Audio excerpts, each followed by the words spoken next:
You're listening to the Mind Over Finger podcast, episode number 153.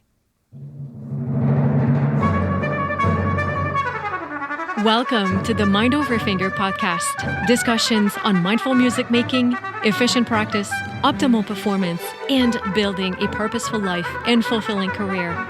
I'm your host, violinist, and certified performance and life coach for musicians, Dr. René-Paul Gauthier.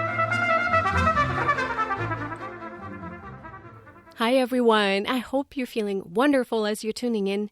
Today I have a very special episode for you and definitely one that's very meaningful for me.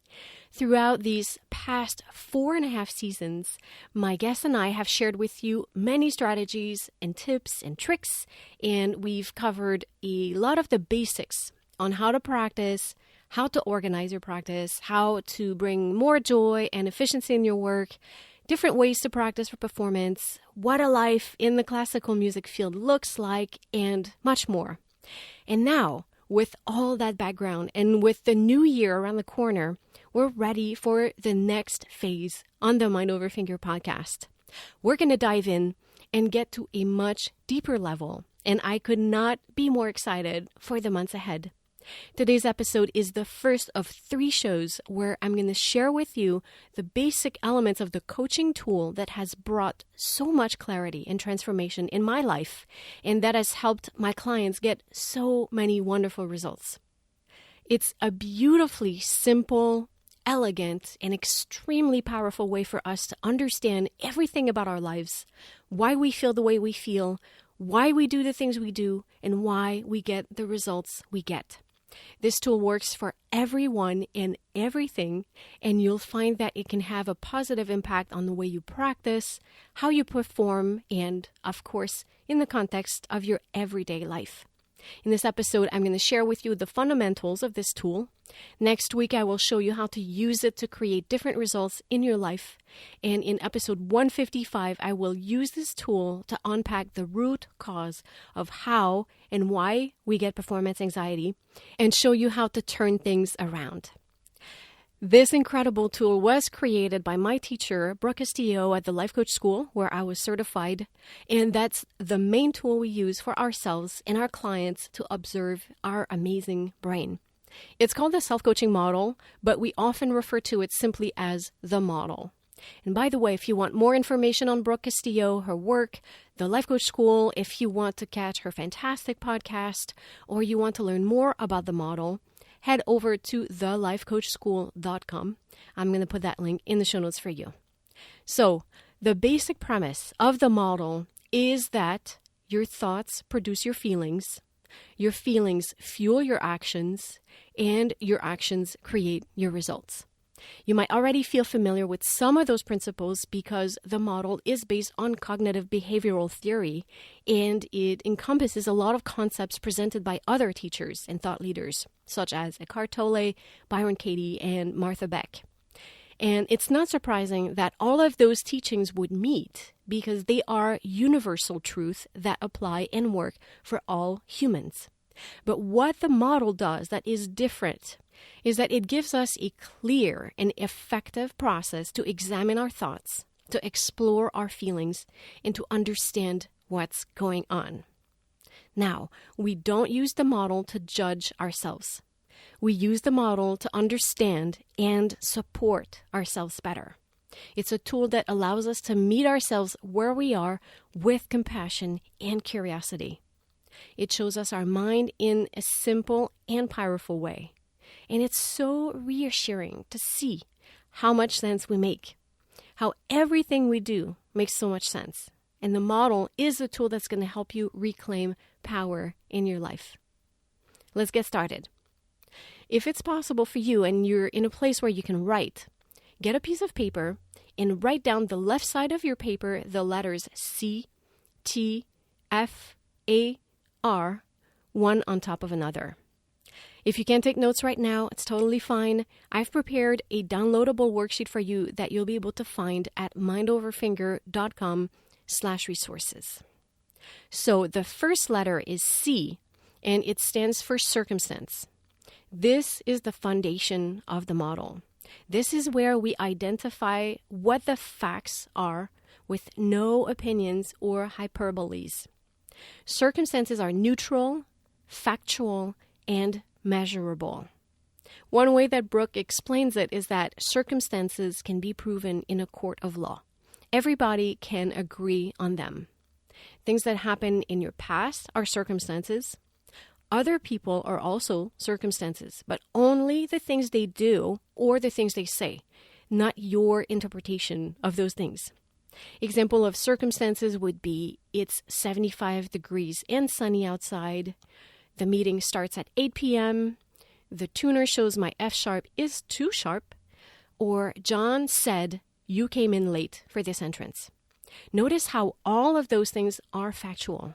They can be measured or they happened in the past. Notice also in that last one, John said you came in late for this entrance. Those are the words he said, nothing more. How important this distinction is going to make a lot more sense as we get into this next line, which is the T line.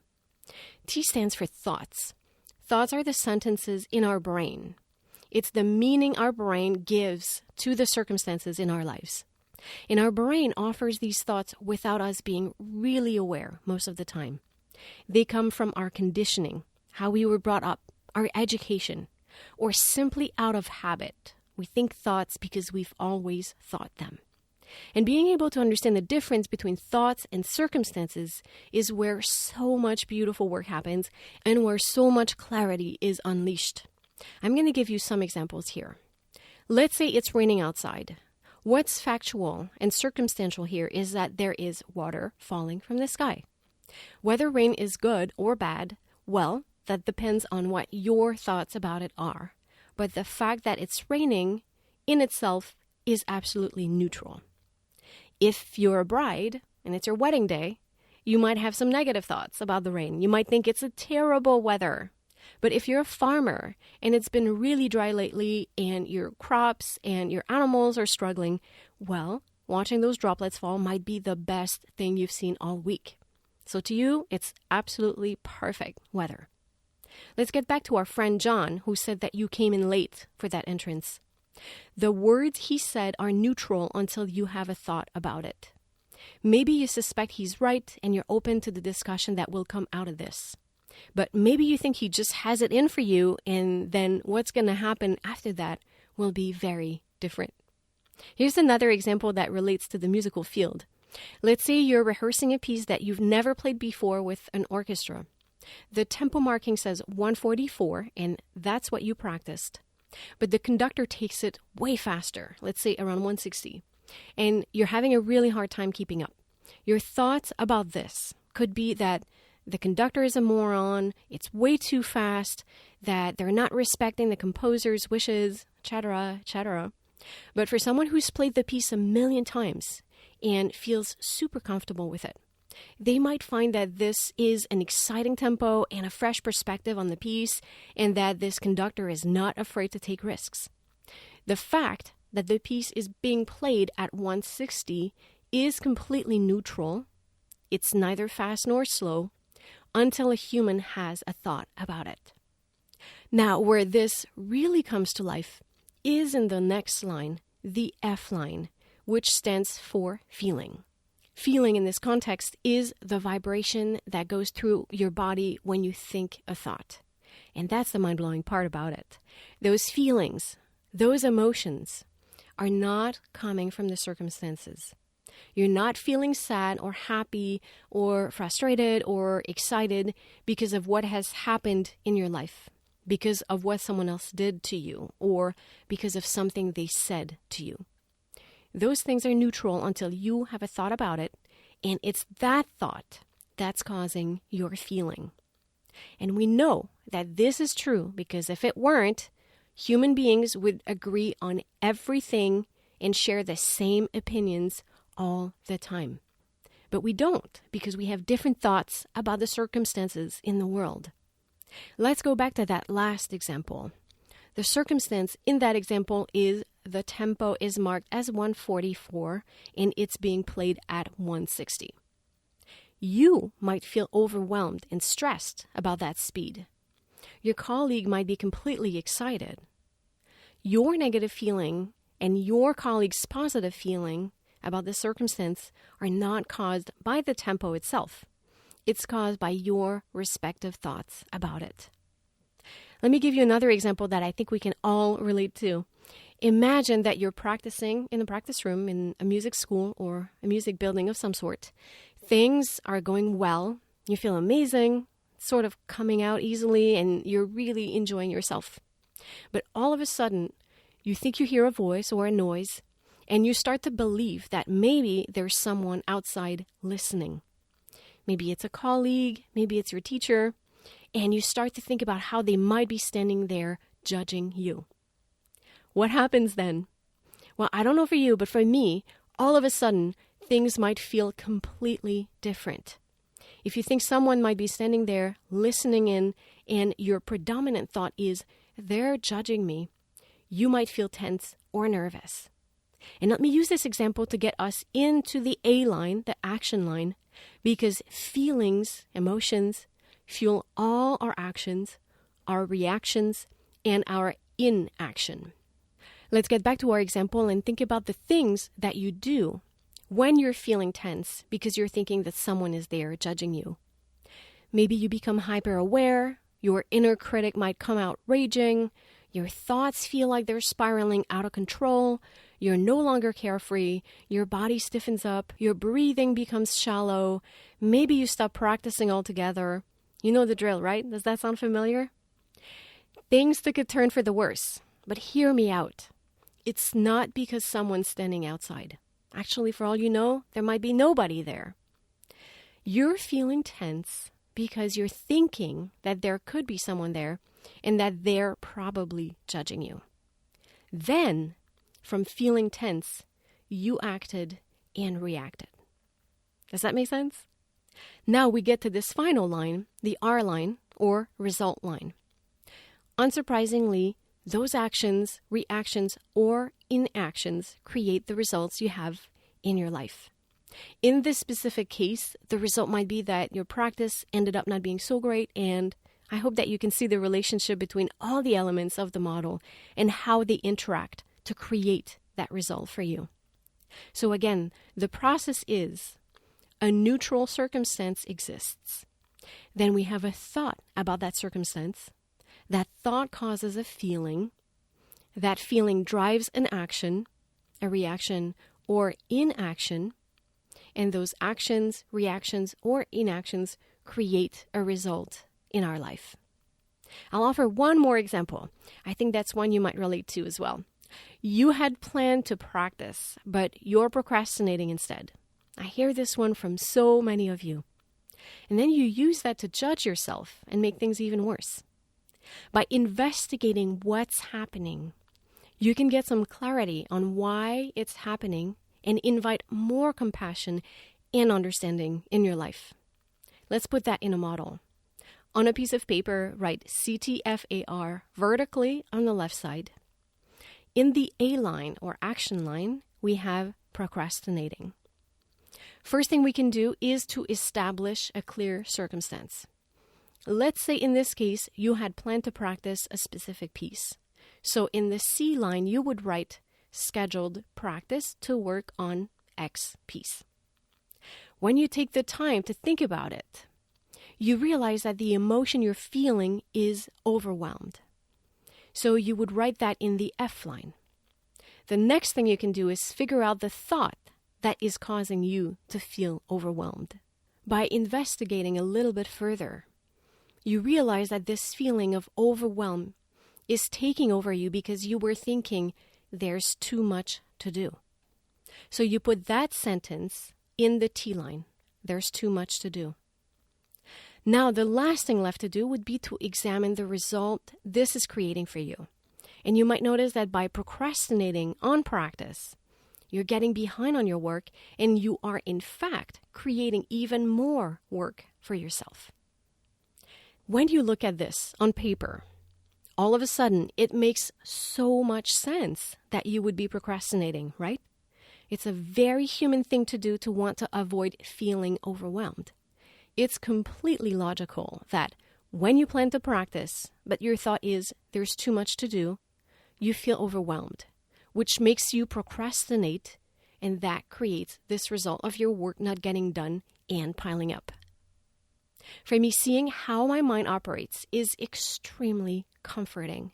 It allows me to see myself with so much more compassion and to honor this human that's just operating in the world. But also seeing how every action I take is no longer something that is out of my control by investigating it. I find this incredibly empowering and exciting. Having this method to become the watcher of your thoughts will create beautiful awareness for you. And eventually, you can use this powerful tool to create anything you want in your life. And that's what I'll cover next week. For this week, let's focus on getting some awareness.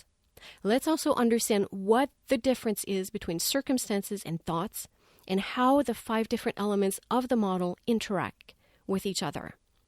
Here's what I would like you to try. Whenever there's an emotion you'd like to investigate, or there's something that you're doing and you'd like to understand the motivation behind your action, or maybe there's a result you're getting that you're not satisfied with and you'd love to figure out what happened. Or maybe there's a thought that keeps floating in your mind and you're curious to see what effect it's having on your life. Whenever any of those things are happening and you feel a desire to explore, build a model. What is first helpful to do is to grab a pen and paper or grab your free worksheet at mindoverfinger.com/resources and take a minute or two to write what we call a thought download.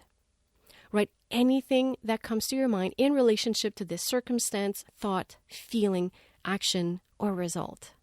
Then write CTFAR on the left side and fill all the lines. You can begin anywhere, any line in the model, and you can fill it in any order. You don't have to go top to bottom or bottom to top.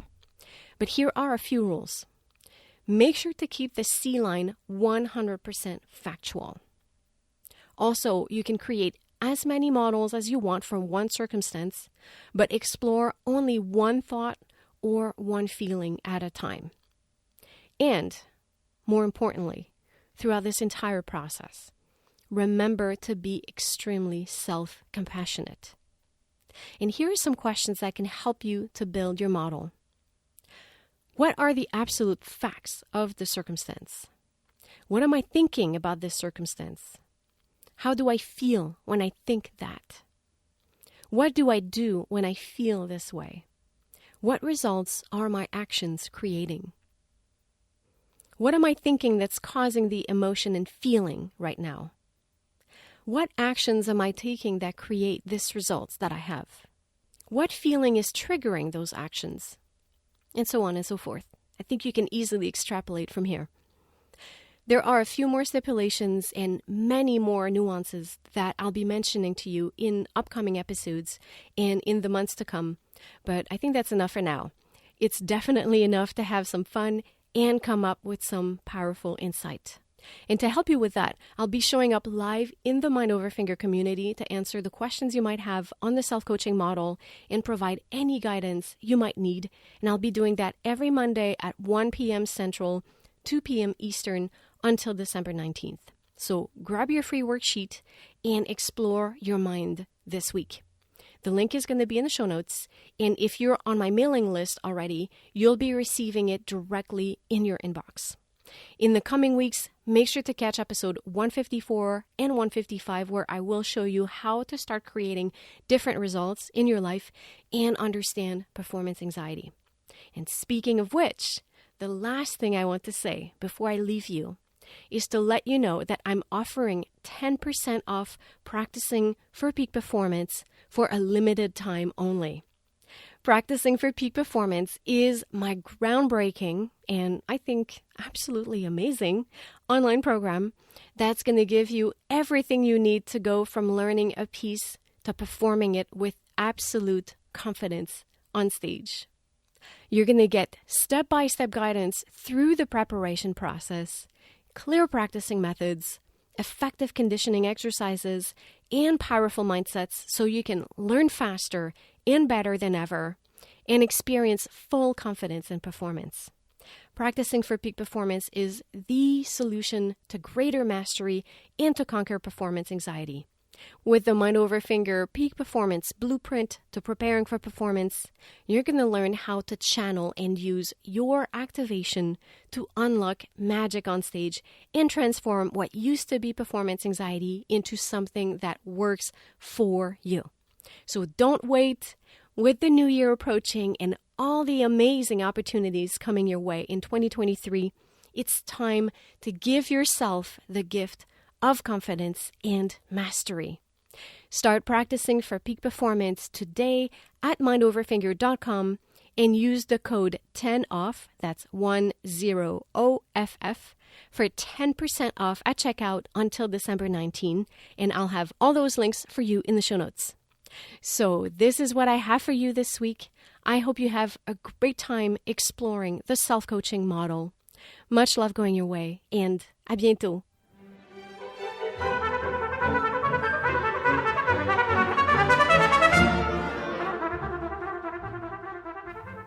Thank you guys so much for listening. I hope you enjoyed this episode of the Mind Over Finger podcast. If this content was helpful for you, please share with everyone you think could benefit from it. Take a screenshot, share on social media, and tag me. I'm Mind Over Finger everywhere. So reach out, send me a DM, and let me know how this content helped you. Let's keep the conversation going. As always, I have all the information related to this episode in the show notes. You can find them via your podcast app or by visiting mindoverfinger.com, where you can also find more free resources on efficient practice and performance preparation, links to sign up to my free workshops, and information on how to work with me. Don't forget to sign up for my newsletter to receive your free guide to a productive mindful practice, transcripts from the Mind Over Finger podcast episodes delivered to your inbox every week, and more. Also, join the Mind Over Finger Facebook community, my private group, for access to my live videos and to exchange with a community of like-minded musicians. So, make sure you're subscribed to the podcast, and if you have specific questions for me or my guests that you would like answered in an episode, share them with me using the link in the show notes or send me a DM on Instagram or Facebook. That's it for today. Again, thank you, and à bientôt.